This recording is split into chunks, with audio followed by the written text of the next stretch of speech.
오늘은 40도 10대를 위한 조용한 심근경색 뇌졸중 경고 신호와 생활습관 체크리스트를 정리해 보겠습니다. 우리가 흔히 떠올리는 심근경색, 뇌졸중은 갑자기 쓰러지고 가슴을 부여잡고 말을 못하는 극적인 장면일 때가 많죠. 하지만 실제로 40도 10대에서는 애매해서 넘기기 쉬운 조용한 신호로 시작하는 경우가 적지 않습니다. 특히 고혈압, 당뇨, 고지혈증이 있는데도 바쁘다는 이유로 관리가 소홀한 분들, 흡연, 잦은 회식, 야근이 많은 직장인, 부모님이 심장병, 뇌졸중 병력이 있는 분들에게 더 자주 나타납니다.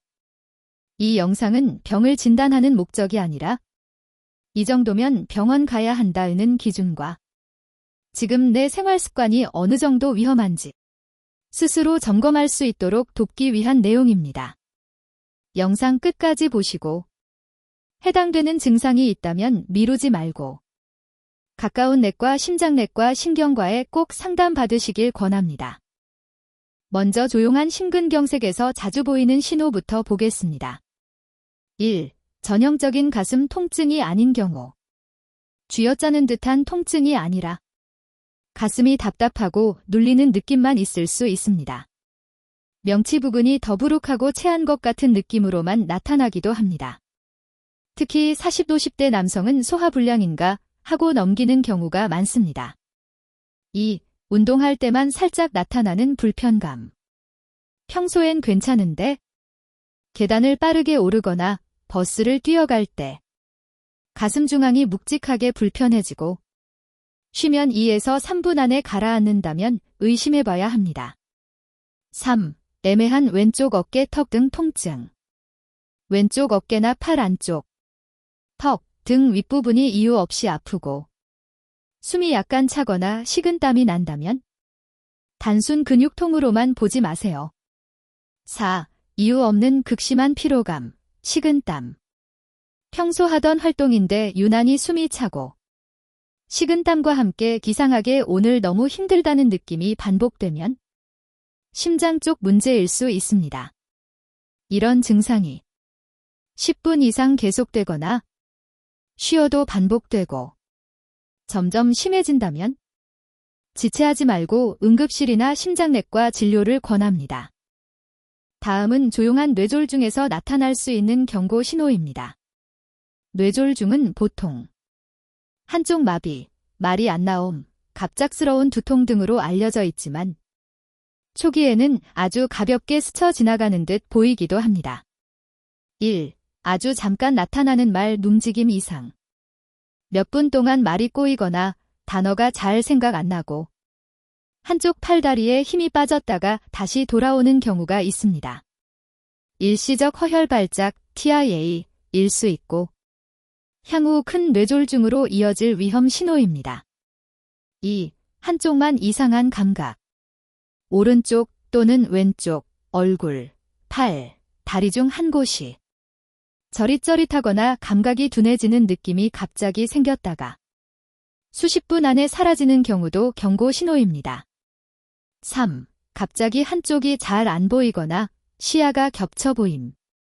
잠깐이더라도 시야가 흐려지거나 한쪽이 잘 안 보이거나 물체가 두 개로 보이는 증상이 나타났다가 사라지면 안과 질환만이 아니라 뇌혈관 문제도 의심해야 합니다. 4. 평소와 다른 번개 치는 듯한 두통. 특히 40도 10대 이후에 생전 처음 느껴보는 머리를 망치로 맞은 듯한 극심한 두통이 갑자기 생기면 즉시 응급실로 가야 합니다.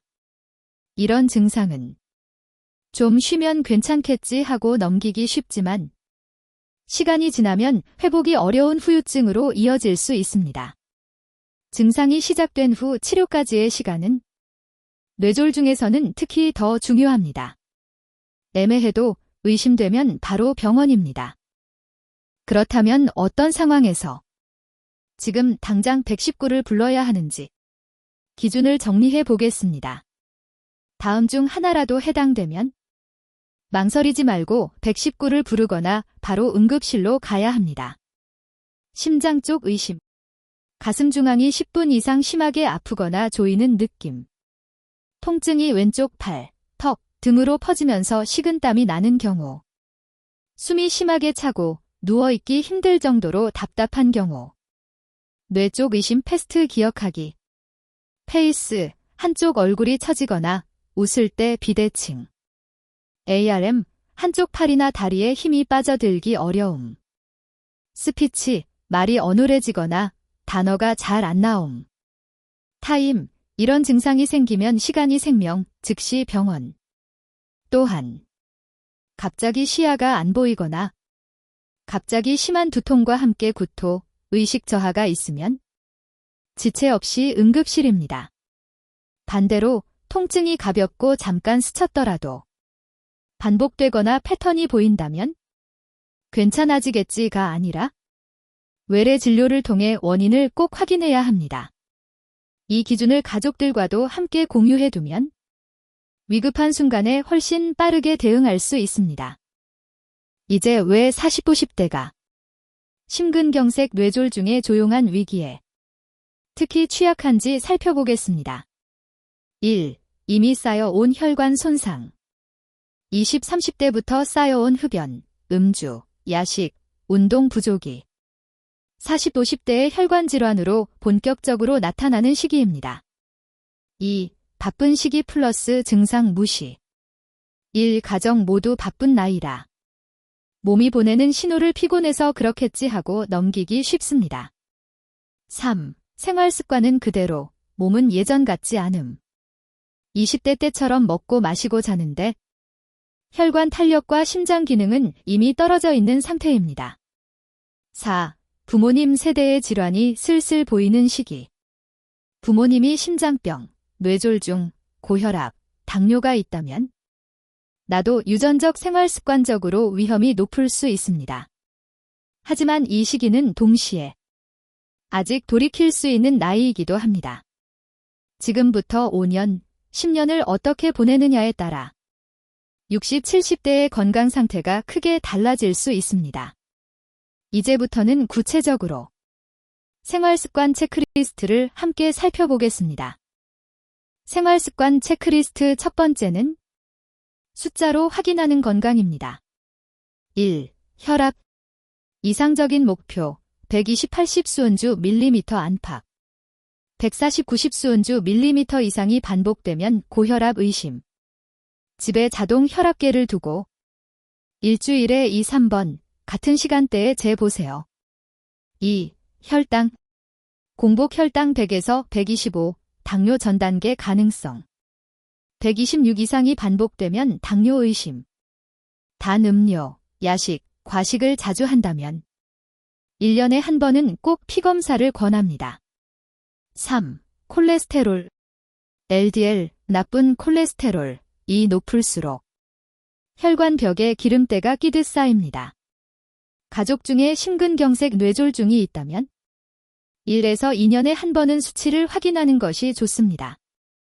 여기서 중요한 점은 숫자를 알고 있는가입니다. 내 혈압, 혈당, 콜레스테롤 수치를 정확히 모른다면 건강관리를 시작도 안 한 상태라고 보셔도 됩니다. 이미 약을 복용 중이라면 임의로 끊거나 줄이지 말고 생활습관을 바꾸면서 담당 의사와 상의해 조정하는 것이 안전합니다. 두 번째 체크리스트는 흡연과 음주입니다. 흡연, 담배는 양 종류와 상관없이 심근경색 뇌졸중 위험을 확실히 높입니다. 전자담배도 예외가 아닙니다. 지금 당장 완전히 끊기 어렵다면 1단계 목표를 이렇게 잡아보세요. 하루 개비 수를 정확히 기록하기. 아침 첫 담배 시간을 한두 시간씩 늦추기. 집안, 차 안에서는 절대 피우지 않기. 음주. 남성, 하루 소주 2분의 1병, 맥주 2캔 이내. 여성, 이보다 더 적게가 권장량입니다. 체크해볼 질문입니다. 일주일에 몇 번 마시나요? 한 번 마실 때 어느 정도까지 마시나요? 취해야 풀린다는 생각이 있나요? 주 2회 이상, 매번 소주 한 병 이상 마신다면 심장 뇌혈관에는 분명히 부담이 되고 있습니다.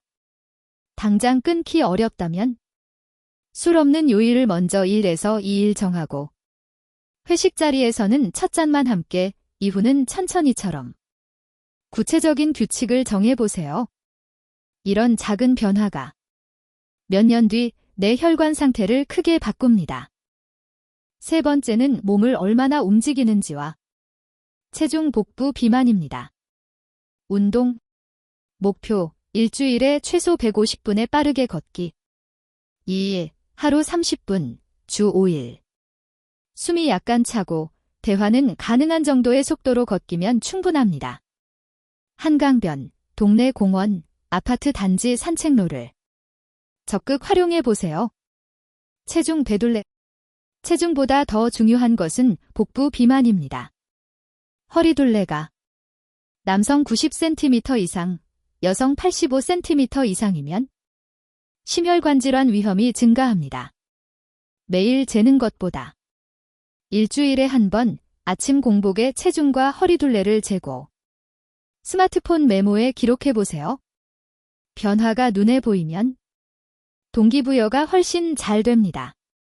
혹시 무릎 허리가 안 좋다면 속도는 천천히, 시간은 짧게 시작해서 통증이 없는 범위에서 조금씩 늘려가는 것이 좋습니다. 새로운 운동을 시작하기 전 기저질환이 있다면 주치의와 상의 후 진행하는 것이 안전합니다. 네 번째는 수면과 스트레스, 야근입니다. 수면 40도 10대에게는 보통 하루 6시간에서 8시간의 규칙적인 수면이 권장됩니다. 평일 내내 너댓 시간만 자고 주말에 몰아서 자는 패턴은 심장 뇌혈관에 좋지 않습니다. 스트레스 자체도 문제지만 스트레스를 푸는 방식이 더 중요합니다. 폭식, 폭음, 흡연으로 푸는 습관은 혈관의 2중, 3중의 부담을 줍니다. 야근, 잦은 야근과 교대 근무는 심혈관 질환 위험을 높인다는 연구들이 많습니다. 현실적으로 야근을 당장 없애기 어렵다면 이렇게 시도해보세요. 밤 11시 이후에는 업무 메신저 끄기 원칙 세우기. 야근 날에는 야식 대신 따뜻한 국물과 밥 위주로 간단히 먹기. 잠들기 1시간 전에는 휴대폰 화면을 멀리 두기. 작은 원칙 하나라도 정해두면 몸이 회복할 수 있는 시간이 조금씩 늘어납니다. 수면 무호흡, 코골이가 심하다면 심장 뇌혈관에도 영향을 줄 수 있으니 필요시 이비인후과나 수면 클리닉 상담도 고려해보세요. 이제까지 내용을 일주일에 한 번 점검하는 체크리스트로 정리해 보겠습니다. 일요일 저녁 5분 셀프 체크 1. 이번 주에 가슴 답답함, 이상한 어지러움, 말이 꼬임. 한쪽 저림 같은 증상이 있었는가? 있었다면 메모해두고 반복되면 병원 예약하기. 2. 혈압, 혈당, 콜레스테롤 수치를 알고 있는가? 모른다면 다음 건강검진 또는 내과 방문 일정 잡기. 3. 이번 주 흡연 금주량은 어땠는가? 흡연, 하루 평균 개비수 기록. 음주, 일 최당량을 적어보고 다음 주엔 질단계 줄이기 목표 세우기. 4. 운동 수면은 어땠는가? 걷기 운동 총 몇 분 했는지 대략 계산해보기. 평균 수면 시간 체크. 5. 스트레스 해소를 어떻게 했는가? 폭식, 폭음 대신 도움이 됐던 방법이 있다면 다음 주에도 반복하기. 이렇게 매주 5분만 투자해도 내 몸의 변화를 훨씬 빨리 눈치챌 수 있습니다. 중요한 건 완벽함이 아니라 계속해서 보는 것입니다. 마무리하면서 핵심만 다시 정리해 보겠습니다. 1. 조용한 심근경색 뇌졸중 신호. 애매한 가슴 답답함, 명치체한 느낌. 왼쪽 어깨 턱 등 통증. 잠깐 나타났다가 사라지는 말 힘시야 이상. 갑작스러운 극심한 두통, 한쪽 저림. 2. 이런 증상이 10분 이상 지속되거나 반복되거나 점점 심해진다면 참고 버티기가 아니라 병원 가기입니다. 3. 생활습관 체크리스트. 혈압, 혈당, 콜레스테롤 숫자 알기. 흡연 듬주 패턴 점검하고 한 단계 줄이기. 주 150분 빠르게 걷기, 허리둘레 기록하기. 수면 스트레스 야근 습관의 작은 원칙 세우기. 일주일에 한 번, 5분 셀프 점검하기. 40, 50대는 몸이 보내는 신호를 나이 들어서 그러려니 하고 넘길 나이가 아닙니다. 지금부터 1에서 2년만 성실히 관리해도 10년 뒤에 나, 20년 뒤에 내가 완전히 달라질 수 있습니다. 이 영상은 일반적인 건강 정보이며 구체적인 진단이나 약물 조정은 반드시 담당 의사와 상의해서 결정하시길 바랍니다. 오늘 영상이 도움이 되셨다면 주변 40, 50대 가족, 동료들과도 꼭 공유해주세요. 다음 영상에서는 실제 식단과 운동 루틴 예시도 자세히 다뤄보겠습니다.